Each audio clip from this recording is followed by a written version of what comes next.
ಜೈ ರಾಮಕೃಷ್ಣ. ನಮಸ್ತೆ. ಯುಗಾವತಾರ ಶ್ರೀರಾಮಕೃಷ್ಣ ಗ್ರಂಥಾಧ್ಯಯನಕ್ಕೆ ತಮ್ಮೆಲ್ಲರಿಗೂ ಸ್ವಾಗತ.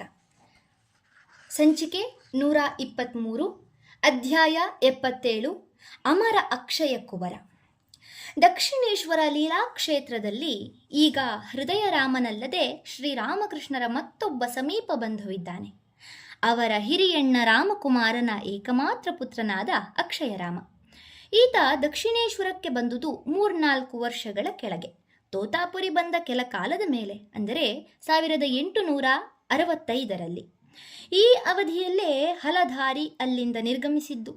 ಆಗ ಅಕ್ಷಯನಿಗೆ ವಿಷ್ಣು ದೇವಾಲಯದ ಅರ್ಚಕ ಸ್ಥಾನ ದೊರೆಯಿತು. ಅವನಿನ್ನೂ ಆಗ 17 ವರ್ಷದ ತರುಣ. ರಾಮಕುಮಾರನಿಗೆ ಬಹಳ ವರ್ಷಗಳ ಬಳಿಕ ಜನಿಸಿದವನು ಅಕ್ಷಯ. ಅವನ ಭವಿಷ್ಯ ವಚನದಂತೆಯೇ ಮಗುವಿನ ಜನನದೊಂದಿಗೆ ಜನನಿಯ ಮರಣ ಸಂಭವಿಸಿ ಮನೆಯೊಂದು ದುಃಖದ ಮಡುವಾಗಿತ್ತು. ಆದರೆ ಸುಂದರವಾದ ಮಗು ಎಲ್ಲರನ್ನೂ ತನ್ನತ್ತ ಸೆಳೆದು ಬಹಳ ಬೇಗ ಆ ದುಃಖವನ್ನು ಶಮನಗೊಳಿಸಿತು.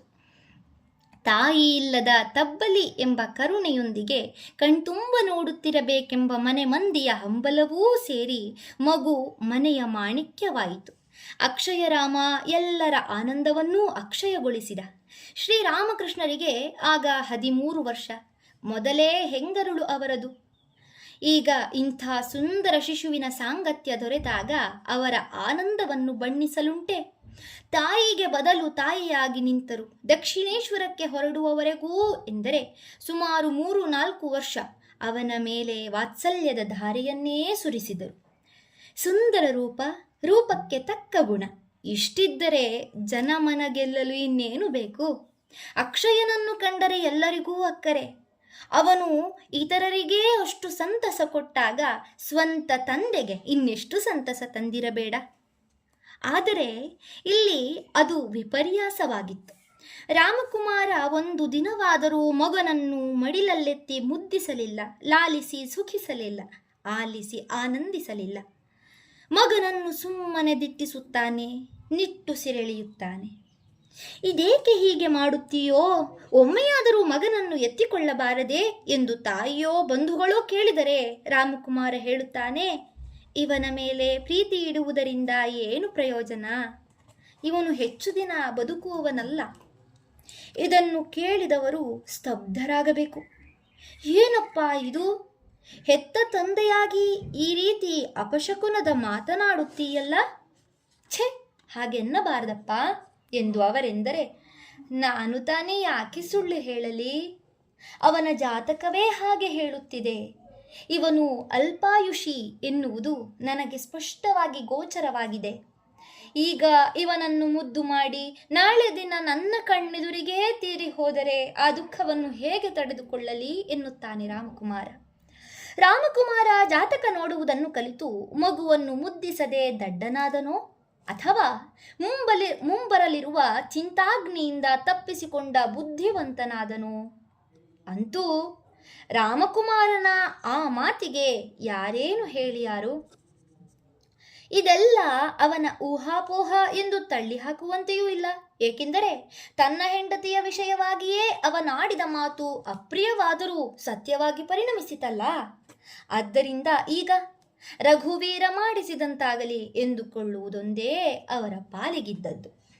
ಆದರೆ ಒಂದು ದೃಷ್ಟಿಯಲ್ಲಿ ರಾಮಕುಮಾರನ ಈ ಮುನ್ನೆಚ್ಚರಿಕೆಯೆಲ್ಲ ವ್ಯರ್ಥವಾಯಿತೆನ್ನಬೇಕು. ಏಕೆಂದರೆ ಅಕ್ಷಯನಿಗಿಂತ ಮೊದಲೇ ಅವನಿಗಿನ್ನೂ 7 ವರ್ಷವಾಗಿರುವಾಗಲೇ ರಾಮಕುಮಾರ ತೀರಿ ಹೋದ. ಈ ನಡುವೆ ಶ್ರೀರಾಮಕೃಷ್ಣರು ದಕ್ಷಿಣೇಶ್ವರಕ್ಕೆ ಹೋಗಿ ಅರ್ಚಕರಾಗಿ ನೇಮಕಗೊಂಡು ಸಾಧನೆಗಳೆಂಬ ಚಂಡಮಾರುತದಲ್ಲಿ ಸಿಲುಕಿ ತಮ್ಮನ್ನೇ ತಾವು ಮರೆತಿದ್ದಾಗ ಇತ್ತ ಅಕ್ಷಯನು ಬಾಲಗಂಧರ್ವನಂತೆ ಬೆಳೆದ. ಬಿದಿಗೆ ಚಂದ್ರನಂತೆ ಅವನ ಸೌಂದರ್ಯವೂ ವರ್ಧಿಸಿತು. ಉಜ್ವಲ ದೇಹಕಾಂತಿ, ಅದಕ್ಕೊಪ್ಪುವ ಮಾಟವಾದ ಅವಯವಗಳು, ನೋಡಿದರೆ ಸಾಕ್ಷಾತ್ ಮನ್ಮಥನೇ. ಅವನ ಬಾಹ್ಯ ಸೌಂದರ್ಯವನ್ನು ಮೀರಿಸುವಂಥದು ಅವನ ಅಂತರ್ಸೌಂದರ್ಯ. ಬಾಲ್ಯದಿಂದಲೂ ಆತ ಭಕ್ತಿಪರಾಯಣ. ಶ್ರೀರಾಮಚಂದ್ರನಲ್ಲಿ ಅತಿಶಯ ಅನುರಾಗ. ರಘುವೀರ ಸ್ವಾಮಿಯ ಪೂಜೆಗೆ ಕುಳಿತು ಬಿಟ್ಟನೆಂದರೆ ಸಮಯ ಸರಿದುದರ ಪರಿವೆಯೇ ಇರುತ್ತಿರಲಿಲ್ಲ. ಯಾವುದನ್ನು ಮನುಷ್ಯ ಸ್ವಪ್ರೇರಣೆಯಿಂದ ಸ್ವಪ್ರೀತಿಯಿಂದ ಮಾಡುತ್ತಾನೋ ಅದು ಅವನಿಗೆ ಕೇವಲ ಕರ್ತವ್ಯವೆನಿಸುವುದಿಲ್ಲ ಅಲ್ಲವೇ? ಪೂಜಾ ಕಾರ್ಯವೇ ಅಕ್ಷಯನ ಸಹಜ ಸ್ವಭಾವವಾದುದರಿಂದ ಅವನು ತನ್ನ ಅಪ್ಪ ಚಿಕ್ಕಪ್ಪಂದಿರ ವೃತ್ತಿಯನ್ನೇ ಎಂದರೆ ಅರ್ಚಕ ವೃತ್ತಿಯನ್ನೇ ಕೈಗೊಂಡ. ದಕ್ಷಿಣೇಶ್ವರಕ್ಕೆ ಬಂದೊಡನೆ ಅವನಿಗಾಗಿಯೇ ಮೀಸಲಾಗಿತ್ತೋ ಎಂಬಂತೆ ರಾಧಾಕಾಂತ ದೇವಾಲಯದಲ್ಲಿ ಅರ್ಚಕ ಸ್ಥಾನ ದೊರೆಯಿತು. ಅಕ್ಷಯ ಪರಮ ಸಂತೋಷದಿಂದ ಬಹುಶಃ ಹಿಂದೆ ಶ್ರೀರಾಮಕೃಷ್ಣರು ಇದೇ ದಕ್ಷಿಣೇಶ್ವರದಲ್ಲಿ ಯಾವ ಬಗೆಯ ಉತ್ಸಾಹ ಶ್ರದ್ಧೆಗಳಿಂದ ತಮ್ಮ ಅರ್ಚಕ ಜೀವನವನ್ನು ಪ್ರಾರಂಭಿಸಿದರೋ ಅಂಥದೇ ರಭಸದಿಂದ ಕಾರ್ಯಾರಂಭ ಮಾಡಿದ. ಅದನ್ನು ಕಂಡು ಶ್ರೀರಾಮಕೃಷ್ಣರ ಹೃದಯಕ್ಕೆ ಅದೆಷ್ಟು ಸಂತೋಷವಾಯಿತೋ. ಶ್ರೀ ರಾಧಾ ಗೋವಿಂದ ಸ್ವಾಮಿಯ ಪೂಜೆಗೆ ಕುಳಿತಾಗ ಅಕ್ಷಯನು ಧ್ಯಾನದಲ್ಲಿ ಎಷ್ಟರ ಮಟ್ಟಿಗೆ ತನ್ಮಯನಾಗುತ್ತಿದ್ದನೆಂದರೆ ದೇವಾಲಯದಲ್ಲಿ ಎಷ್ಟೋ ಜನ ಸೇರಿದ್ದರೂ ಅವನಿಗೆ ಅದರ ಅರಿವೇ ಇರುತ್ತಿರಲಿಲ್ಲ. 2 ಗಂಟೆ ಹೀಗೆ ಕಳೆದ ಮೇಲೆ ಅವನಿಗೆ ಬಾಹ್ಯ ಬೋಧೆಯುಂಟಾಗುತ್ತಿತ್ತು ಎಂದು ಅವರು ಆಗಾಗ ನೆನಪಿಸಿಕೊಳ್ಳುತ್ತಿದ್ದರು. ಮಂದಿರದಲ್ಲಿ ತನ್ನ ಪೂಜಾ ಕಾರ್ಯಗಳನ್ನು ಮುಗಿಸಿದ ಬಳಿಕ ಅವನು ಪಂಚವಟಿಗೆ ಹೋಗಿ ಬಹಳ ಹೊತ್ತು ಶಿವನ ಪೂಜೆ ಮಾಡುತ್ತಿದ್ದ. ಅನಂತರ ಕೈಯಾರೆ ಅಡಿಗೆ ಮಾಡಿಕೊಂಡು ಊಟ ಮಾಡಿ ಭಾಗವತ ವಾಚನದಲ್ಲಿ ಮಗ್ನನಾಗುತ್ತಿದ್ದ. ಇವುಗಳಲ್ಲದೆ ಆಧ್ಯಾತ್ಮ ಸಾಧನೆಗೆ ಪೂರಕವಾಗಿ ನ್ಯಾಸ ಪ್ರಾಣಾಯಾಮಗಳನ್ನು ಅಭ್ಯಾಸ ಮಾಡುತ್ತಿದ್ದ. ಕೆಲವೊಮ್ಮೆ ಅವುಗಳ ತೀವ್ರತೆ ಎಷ್ಟಿರುತ್ತಿತ್ತೆಂದರೆ ಅವನ ಕಂಠ ಉಬ್ಬಿ ಹೋಗಿ ರಕ್ತಸ್ರಾವವಾಗುತ್ತಿತ್ತು. ಈ ಬಗೆಯ ಭಕ್ತಿ ಸಾಧನೆಗಳಿಂದಾಗಿ ಅವನು ಶ್ರೀರಾಮಕೃಷ್ಣರಿಗೆ ಅತ್ಯಂತ ಪ್ರಿಯನಾಗಿದ್ದ. ಹೀಗೆ 3-4 ವರ್ಷಗಳು ಕಳೆದವು. ಅಕ್ಷಯನೀಗ ಪ್ರಾಪ್ತ ವಯಸ್ಕನಾದುದನ್ನು ಕಂಡ ರಾಮೇಶ್ವರ ಅವನಿಗಾಗಿ ವಧುವಿನ ಅನ್ವೇಷಣೆಯಲ್ಲಿ ತೊಡಗಿದ. ಕಾಮಾರಪುಕುರಕ್ಕೆ ಸಮೀಪದಲ್ಲಿಯೇ ಇರುವ ಕುಚಿಕೋಲ ಎಂಬಲ್ಲಿ ಒಬ್ಬಳು ಹುಡುಗಿ ದೊರೆತಳು. ಸರಿ, ಅಕ್ಷಯನನ್ನು ಊರಿಗೆ ಕರೆದೊಯ್ಯಲು ಅವನು ದಕ್ಷಿಣೇಶ್ವರಕ್ಕೆ ಬಂದ. ಆಗ ಚೈತ್ರ ಮಾಸ. ಈ ಮಾಸದಲ್ಲಿ ಪ್ರಯಾಣ ನಿಷಿದ್ಧ ಎಂದು ಅಲ್ಲಿನ ಕೆಲವು ಹಿರಿಯರು ಆಕ್ಷೇಪಿಸಿದರು. ಆದರೆ ಪರಸ್ಥಳದಿಂದ ಸ್ವಸ್ಥಳಕ್ಕೆ ಹೋಗುವಾಗ ಈ ನಿಯಮ ಅನ್ವಯವಾಗುವುದಿಲ್ಲ ಎಂದು ರಾಮೇಶ್ವರ ಅಕ್ಷಯನೊಂದಿಗೆ ಹೊರಟೇ ಬಿಟ್ಟ. ಕೆಲ ದಿನಗಳಲ್ಲೇ ಎಂದರೆ 1869 ಮೇ ತಿಂಗಳಲ್ಲಿ ವಿವಾಹ ನೆರವೇರಿತು. ವಿವಾಹವಾದ ಬಳಿಕ ಅಕ್ಷಯ ತನ್ನ ಮಾವನ ಮನೆಗೆ ಹೋದವನು 1-2 ತಿಂಗಳು ಅಲ್ಲಿಯೇ ಉಳಿದ. ಆದರೆ ಈ ವೇಳೆಗೆ ಅವನು ಇದ್ದಕ್ಕಿದ್ದಂತೆ ಕಾಯಿಲೆ ಬಿದ್ದ.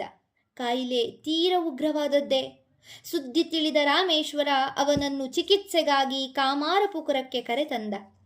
ಶ್ರೀರಾಮಕೃಷ್ಣರಿಗೆ ಈ ಸಮಾಚಾರವೆಲ್ಲ ತಲುಪಿದಾಗ ಅವರು ಖಿನ್ನರಾಗಿ ಉದ್ಗರಿಸಿದರು. ಹೃದು, ಇದು ಬಹಳ ಕೆಟ್ಟ ಲಕ್ಷಣ. ರಾಕ್ಷಸಗಣಕ್ಕೆ ಸೇರಿದ ಯಾವುದೋ ಹೆಣ್ಣಿನೊಡನೆ ಆತನ ವಿವಾಹವಾಗಿದೆ. ಅವನಿನ್ನು ಬದುಕಲಾರನೆಂದು ಕಾಣುತ್ತದೆ. ಆದರೆ ಚೆನ್ನಾಗಿ ಚಿಕಿತ್ಸೆ ಶುಶ್ರೂಷೆ ಮಾಡಿದ ನಂತರ ಅಕ್ಷಯ ಸ್ವಲ್ಪ ಮಟ್ಟಿಗೆ ಚೇತರಿಸಿಕೊಂಡ. ಅಲ್ಲದೆ ದಕ್ಷಿಣೇಶ್ವರಕ್ಕೆ ಮರಳಿ ಬಂದು ಪೂಜಾ ಕಾರ್ಯದಲ್ಲಿ ನಿರತನಾದ. ಈಗ ಅವನ ಮುಖ ಹಿಂದಿನಂತೆಯೇ ಕಾಂತಿಯುತವಾಯಿತು. ಆರೋಗ್ಯ ಸುಧಾರಿಸಿದಂತೆ ಕಂಡಿತು. ಆದರೆ ಅಷ್ಟರಲ್ಲೇ ಹಠಾತ್ತಾಗಿ ಒಂದು ದಿನ ಅವನಿಗೆ ಮತ್ತೆ ಜ್ವರ ಬಂದಿತು. ಡಾಕ್ಟರು ಬಂದು ಪರೀಕ್ಷೆ ಮಾಡಿದರು.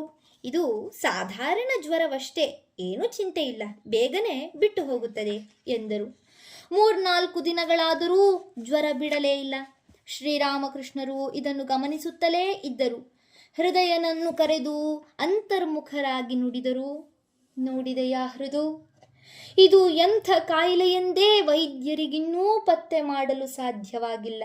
ಆದರೆ ಅವರು ಹೇಳಿದಂತೆ ಇದು ಸಾಮಾನ್ಯ ಕಾಯಿಲೆಯಲ್ಲ, ಬಹು ಕಠಿಣವಾದದ್ದೇ. ಅಕ್ಷಯನಿಗೆ ಸನ್ನಿಯುಂಟಾಗಿದೆ. ಬೇಕಾದರೆ ಬೇರೆ ಯಾರಾದರೂ ಒಳ್ಳೆಯ ವೈದ್ಯರನ್ನು ಕರೆಸು, ನಿನಗೆ ತೃಪ್ತಿಯಾಗುವಂತೆ ಚಿಕಿತ್ಸೆ ಮಾಡಿಸು. ಆದರೆ ಹುಡುಗ ಮಾತ್ರ ಇನ್ನು ಜೀವಿಸಲಾರ. ಹೃದಯ ದಿಗ್ಮೂಢನಾಗಿ ನಿಂತ. ಶ್ರೀರಾಮಕೃಷ್ಣರ ಬಾಯಿಂದ ಬಂದ ಮಾತು ಹೇಗಾದರೂ ನಡೆಯುವುದೆಂದು ಅವನು ಬಲ್ಲ. ಕಳವಳ ಪಡುತ್ತಾ ಕೇಳಿದ, ಛೇ ಮಾವಯ್ಯ, ಇದೆಂಥ ಮಾತನಾಡಿಬಿಟ್ಟೆ ನೀನು.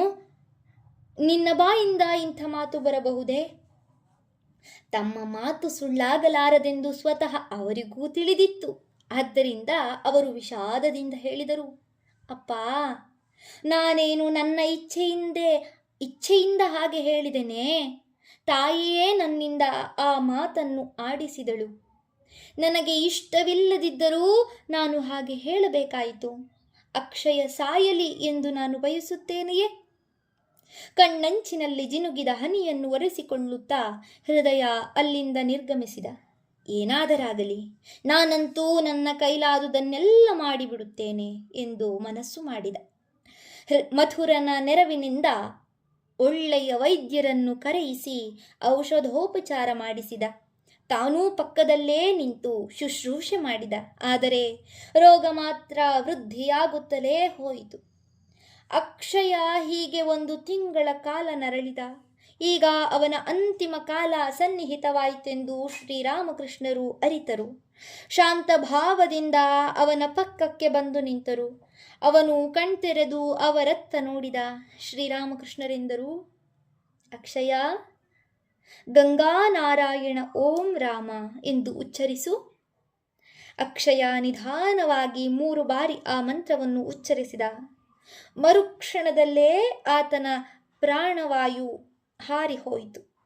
ಇದನ್ನು ಕಂಡು ಶ್ರೀರಾಮಕೃಷ್ಣರು ಭಾವ ಸಮಾಧಿಗೇರಿದರು. ಅವರ ಮುಖದಲ್ಲೊಂದು ಕಿರುನಗೆ ಮೂಡಿತು.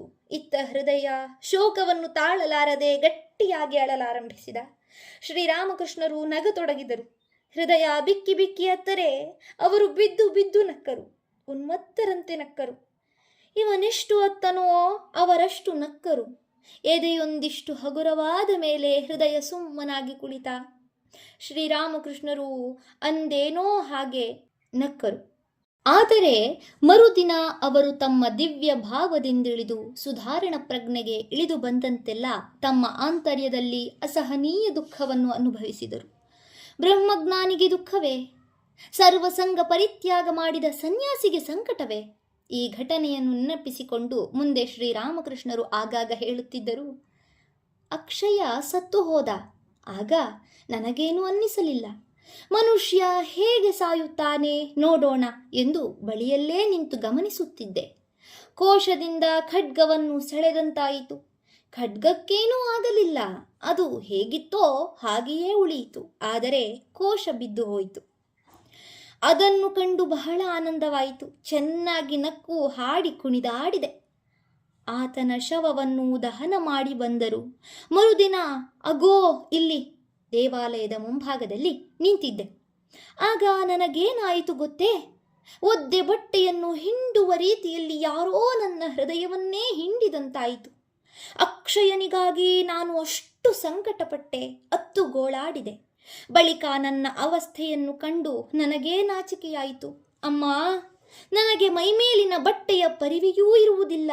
ಅಂಥದರಲ್ಲಿ ಅಣ್ಣನ ಮಗನ ಮೇಲೆ ನನಗೇಕಿಷ್ಟು ವ್ಯಾಮೋಹ? ಅವನು ಸತ್ತದ್ದರಿಂದ ನನಗೇ ಇಷ್ಟು ದುಃಖವಾದರೆ ಇನ್ನು ಇತರರಿಗೆ, ಗೃಹಸ್ಥರಿಗೆ ತಮ್ಮವರು ಸತ್ತಾಗ ಇನ್ನೆಷ್ಟು ದುಃಖವಾಗಲಿಕ್ಕಿಲ್ಲ. ಅದನ್ನು ನನಗೆ ತೋರಿಸಿಕೊಡಲೆಂದೇ ಈ ದುಃಖವನ್ನು ತಂದೊಡ್ಡಿದೆ ಅಲ್ಲವೇನಮ್ಮ ಎಂದು ಕೇಳಿದೆ. ಅಂತೂ ಬಂಧು ಬಳಗವನ್ನೆಲ್ಲ ದುಃಖ ಸಾಗರದಲ್ಲಿ ಮುಳುಗಿಸಿ ಅಕ್ಷಯ ಹೊರಟೇ ಬಿಟ್ಟ. ಇದನ್ನು ನೋಡುವ ಪಾಡು ತಮಗೆ ಬರದಿರಲೆಂದು ಅವನ ಅಪ್ಪ ಅಮ್ಮಂದಿರು ಮೊದಲೇ ನಿರ್ಗಮಿಸಿ ಬಿಟ್ಟಿದ್ದರಲ್ಲ. ಆದರೆ ಅಜ್ಜಿ ಚಂದ್ರಮಣಿಗೆ ಇದೊಂದು ದೊಡ್ಡ ಆಘಾತ. ಪಾಪ, ಇದನ್ನಾಕೆ ಹೇಗೆ ಸಹಿಸಿಕೊಂಡಳೋ ಏನೋ. ಶ್ರೀರಾಮಕೃಷ್ಣರ ಮನಸ್ಸಿನಲ್ಲಂತೂ ಈ ದುಃಖ ಆಳವಾಗಿ ನಿಂತು ಬಿಟ್ಟಿತು. ಅದು ಉಪಶಮನವಾಗುವುದಕ್ಕೆ ಬಹಳ ದಿನಗಳೇ ಹಿಡಿದವು. ಅಕ್ಷಯ ಕೊನೆಯುಸಿರೆಳೆದದ್ದು ಮಥುರನ ಮನೆಯ ದಿವಾನಖಾನೆಯಲ್ಲಿ. ಆದ್ದರಿಂದ ಅವರಿಗೆ ಮುಂದೆಂದೂ ಆ ಮನೆಗೆ ಹೋಗಿ ಇರಲು ಸಾಧ್ಯವಾಗಲಿಲ್ಲ. ಚಂದ್ರಮಣಿಯೂ ಅಲ್ಲಿಯವರೆಗೆ ಅದೇ ಕಟ್ಟಡದಲ್ಲಿ ವಾಸವಾಗಿದ್ದಳು. ಇನ್ನು ಅಲ್ಲಿರಲಾರದೆ ಅವಳು ಶ್ರೀರಾಮಕೃಷ್ಣರ ಕೋಣೆಗೆ ಸಮೀಪದಲ್ಲೇ ಇದ್ದ ನಹಬತ್ ಖಾನೆಗೆ ಬಂದು ಇಳಿದುಕೊಂಡಳು. ಅಕ್ಷಯ ತೀರಿ ಹೋದ ಮೇಲೆ ರಾಧಾ ಗೋವಿಂದ ಸ್ವಾಮಿಯ ಪೂಜಾ ಕಾರ್ಯ ರಾಮೇಶ್ವರನ ಪಾಲಿಗೆ ಬಂದಿತು. ಆದರೆ ಸಂಸಾರದ ಸಮಸ್ತ ಕಾರ್ಯಭಾರವೂ ಅವನ ತಲೆಯ ಮೇಲಿದೆ. ಅತ್ತ ಊರಿನಲ್ಲಿ ಜಮೀನಿನ ಕೆಲಸವನ್ನೂ, ಹೆಂಡತಿ ಮಕ್ಕಳ ಯೋಗಕ್ಷೇಮವನ್ನೂ ನೋಡಿಕೊಳ್ಳಬೇಕಾಗಿದೆ. ಆದ್ದರಿಂದ ಅವನಿಗೆ ದಕ್ಷಿಣೇಶ್ವರದಲ್ಲೇ ಇದ್ದು ಬಿಡಲು ಸಾಧ್ಯವಿರಲಿಲ್ಲ. ಆಗಾಗ ಊರಿಗೆ ಹೋಗಿ ಕೆಲ ದಿನ ಇದ್ದು ಬರುತ್ತಿದ್ದ. ತಾನಿಲ್ಲದಾಗ ಪೂಜಾದಿಗಳನ್ನು ಮಾಡಲು ನಂಬಿಕಸ್ಥರನ್ನು ಬಿಟ್ಟು ಹೋಗುತ್ತಿದ್ದ. ಬಹಳ ದಿನಗಳವರೆಗೂ ಅಕ್ಷಯನ ನೆನಪು ಶ್ರೀರಾಮಕೃಷ್ಣರನ್ನು ಕೊರೆಯುತ್ತಲೇ ಇತ್ತು. ಅವರನ್ನು ಸಮಾಧಾನಗೊಳಿಸಲು ಮಥುರ ಬಹಳವಾಗಿ ಶ್ರಮಿಸಿದ. ಒಂದು ದೃಷ್ಟಿಯಿಂದ ಅವನು ಅವರನ್ನು ಸಾಕ್ಷಾತ್ ದೇವಿ ಎಂದೆಣಿಸಿ ಅವರಲ್ಲಿ ಸಂಪೂರ್ಣವಾಗಿ ಶರಣಾಗಿದ್ದ. ಆದರೆ ಮತ್ತೊಂದು ದೃಷ್ಟಿಯಿಂದ ಅವರೊಬ್ಬ ಮುಗ್ಧ ಬಾಲಕನೆಂಬಂತೆ ಕಾಣುತ್ತಾ ಅವರ ರಕ್ಷಣೆಯ ಭಾರವನ್ನು ತಾನೇ ವಹಿಸಿಕೊಂಡಿದ್ದ. ಈಗ ಕೆಲ ಕಾಲ ಸ್ಥಳ ಬದಲಾವಣೆಯಾದರೆ ಅವರಿಗೆ ಸ್ವಲ್ಪ ಮೇಲಾಗಬಹುದೆಂದು ಊಹಿಸಿದ. ಈ ವೇಳೆಗೆ ಅವನು ಕಾರ್ಯನಿಮಿತ್ತವಾಗಿ ತನ್ನ ಸ್ವಗ್ರಾಮಕ್ಕೆ ಹೋಗಬೇಕಾಯಿತು. ಸರಿ, ಶ್ರೀರಾಮಕೃಷ್ಣರನ್ನು ಅಲ್ಲಿಗೆ ಕರೆದುಕೊಂಡು ಹೊರಟ. ಮಥುರನ ಪಿತ್ರಾರ್ಜಿತ ಮನೆ ಇದ್ದುದು ಖುಲ್ನಾ ಜಿಲ್ಲೆಯ ಸೋನಾಬೇಡೆ ಎಂಬ ಗ್ರಾಮದಲ್ಲಿ. ಅದರ ನೆರೆಹೊರೆಯ ಗ್ರಾಮಗಳೆಲ್ಲ ಆಗ ಮಥುರನ ಆಸ್ತಿಗೆ ಸೇರಿತು. ಶ್ರೀರಾಮಕೃಷ್ಣರು ಮಥುರನೊಂದಿಗೆ ಆತನ ಸ್ವಗ್ರಾಮಕ್ಕೆ ಹೊರಟರು. ದೋಣಿಯಲ್ಲಿ ಪ್ರಯಾಣ. ದೋಣಿ ಕಾಲುವೆಯೊಂದರ ಮೂಲಕ ಸಾಗುತ್ತಿತ್ತು. ಆಗ ಶ್ರೀರಾಮಕೃಷ್ಣರು ದಾರಿಯಲ್ಲಿ ಅತ್ಯಂತ ದೀನಾವಸ್ಥೆಯಲ್ಲಿದ್ದ ಗ್ರಾಮವೊಂದನ್ನು ಕಂಡರು. ಅಲ್ಲಿನ ಜನರ ದಾರಿದ್ರ್ಯವನ್ನು ಕಂಡು ಅವರ ಹೃದಯ ಮಮ್ಮಲ ಮರುಗಿತು. ಉಳಿದ ಚಿಂತೆಗಳೆಲ್ಲ ಅವರ ಮನದಿಂದ ಮಾಯವಾಯಿತು. ಕಣ್ಣಿನಿಂದ ನೀರು ಅಪ್ರಯತ್ನವಾಗಿ ಹರಿಯಿತು. ಮಥುರಾ, ಇವರಿಗಾಗಿ ನೀನು ಏನಾದರೂ ಮಾಡಿದ ಹೊರತು ನಾನಿಲ್ಲಿಂದ ಕದಲಲಾರೆ ಎಂದು ಹಠ ಹಿಡಿದರು. ಆಗ ಮಥುರ ಹಿಂದೆ ವೈದ್ಯನಾಥದಲ್ಲಿ ಮಾಡಿದ್ದಂತೆಯೇ ಇಲ್ಲಿಯೂ ಹಳ್ಳಿಯ ಜನರಿಗೆಲ್ಲ ತಲೆಗೆ ಎಣ್ಣೆ, ಹೊಟ್ಟೆ ತುಂಬ ಊಟ ಮತ್ತು ಒಂದೊಂದು ಹೊಸ ಬಟ್ಟೆಯನ್ನು ನೀಡಿದ. ಬಡ ಜನರ ಮುಖದಲ್ಲಿ ತೃಪ್ತಿಯ ನಗೆ ಬೆಳಗಿತು.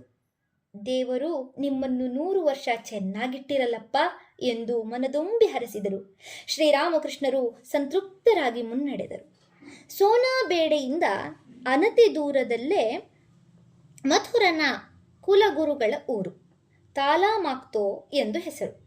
ಈ ಗುರುವಂಶದವರಿಗೂ ಸಾಕಷ್ಟು ಆಸ್ತಿಪಾಸ್ತಿ ಇತ್ತು. ಇದನ್ನು ಹಂಚಿಕೊಳ್ಳುವ ವಿಚಾರದಲ್ಲಿ ಈಗ ಅವರಲ್ಲೇ ವಿವಾದ ಉಂಟಾಗಿತ್ತು. ಅದನ್ನು ಬಗೆಹರಿಸಿಕೊಡಬೇಕೆಂದು ಅವರು ಮಥುರನನ್ನು ಕರೆಸಿದ್ದರು. ಮಥುರ ತಾನು ಒಂದು ಆನೆಯನ್ನೇರಿ ಹೊರಟ. ಶ್ರೀರಾಮಕೃಷ್ಣರಿಗೂ ಹೃದಯನಿಗೂ ಪಲ್ಲಕ್ಕಿ. ಪ್ರಯಾಣದ ದಾರಿ ತೀರಾ ಹಳ್ಳ ದಿಣ್ಣೆಗಳಿಂದ ಕೂಡಿದ್ದರಿಂದ ಶ್ರೀರಾಮಕೃಷ್ಣರಿಗೆ ಆಯಾಸವಾಗಬಾರದೆಂದು ಈ ಏರ್ಪಾಡು. ಆದರೆ ಶ್ರೀರಾಮಕೃಷ್ಣರಿಗೂ ಆನೆ ಸವಾರಿ ಮಾಡುವ ಆಸೆ. ಆದ್ದರಿಂದ ಹಳ್ಳಿಯನ್ನು ತಲುಪಿದ ಮೇಲೆ ಮಥುರ ಅವರಿಗೆ ಸ್ವಲ್ಪ ಹೊತ್ತು ಆನೆ ಸವಾರಿ ಮಾಡಿಸಿ ಅವರ ಕುತೂಹಲವನ್ನು ತಣಿಸಿದ. ಮಥುರನ ಕುಲಗುರುಗಳ ಮಕ್ಕಳು ಶ್ರೀರಾಮಕೃಷ್ಣರನ್ನು ಆದರದಿಂದ ಬರಮಾಡಿಕೊಂಡು ಸತ್ಕರಿಸಿದರು. ಅಲ್ಲಿ ಅವರು ಕೆಲ ದಿನಗಳನ್ನು ಆನಂದದಿಂದ ಕಳೆದು ದಕ್ಷಿಣೇಶ್ವರಕ್ಕೆ ಮರಳಿದರು. ಧನ್ಯವಾದಗಳು. ಇಂದಿಗೆ ಅಧ್ಯಾಯ 77 ಸಂಪೂರ್ಣವಾಯಿತು. ಮುಂದಿನ ಸಂಚಿಕೆಯಲ್ಲಿ ಹೊಸ ಅಧ್ಯಾಯವನ್ನು ಪ್ರಾರಂಭಿಸೋಣ. ಓಂ ಶಾಂತಿ ಶಾಂತಿ ಶಾಂತಿ. ಹರಿ ಓಂ ತತ್ಸತ್. ಶ್ರೀರಾಮಕೃಷ್ಣಾರ್ಪಣಮಸ್ತು. ಸರ್ವೇ ಜನ ಸುಖಿನೋ ಭವಂತು. ಜೈ ಶ್ರೀಮಾತಾ.